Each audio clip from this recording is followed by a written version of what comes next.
Bwana Yesu asifiwe. Ninakusalimu kwa jina la Yesu Kristo Nazareti. Napenda kukaribisha katika chaneli yetu ili kuendelea na neno la Mungu. Siku ya leo ni siku nyingine tena, nataka tujifunze kwa habari ya unyenyekevu.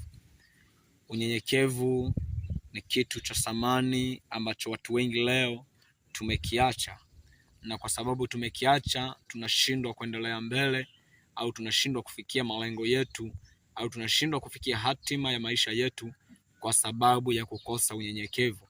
Lakini unyenyekevu ni kitu cha maana na ni kitu cha msingi ambacho watu wengi tumekiacha. Bwana Yesu asifiwe sana. Petro wa kwanza sura ya 5 mstari wa 6 anasema, nyenyekeeni chini ya mkono wa Mungu ulio hodari, ili awakweze kwa wakati wake.